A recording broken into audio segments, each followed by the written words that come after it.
បងសួស្ដីបងបាទសួស្ដីបងអើយមួយថ្ងៃនេះមួយគាត់ថាចែកឈុត116000អស់នៅមានរហូតដល់បងដូរមហូបទៀតណាអញ្ចឹងមានអីខ្លះបងឥឡូវមានកធាដែរអូ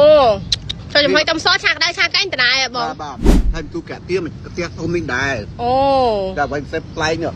ប្រប៉ែស៊ីភ័ណ្ឌអូបានប្រប៉ែស៊ីឈុនមកផ្ទះបាទហើយតុងឆាក្តៅទៀតវ៉ាវតម្លៃប៉ុន្មានបង16000យ៉ាមកកេះវិយ៉ាមកកេះទៀតបងប្អូនអើយ16000បានវិយ៉ាមកកេះកាធាមកក្បាលចាមកជូរក្រាក់កូនម៉ែមកផ្ទះខប្រប៉ែស៊ីឈុនមកផ្ទះតុងឆាក្តៅមួយចានទៀតបងប្អូនអើយសម្រាប់ពុកម៉ែបងគាត់ចង់វេចខ្ចប់បានទេបងវេចខ្ចប់តាំងពីម៉ោង10ព្រឹកទៅអញ្ចឹងឈុត16000នេះទទួលវេចខ្ចប់តាំងពីម៉ោង10ព្រឹកទៅបញ្ជាក់ជូនពុកម៉ែបងចាំបើគាត់មកញ៉ាំនៅទីតាំង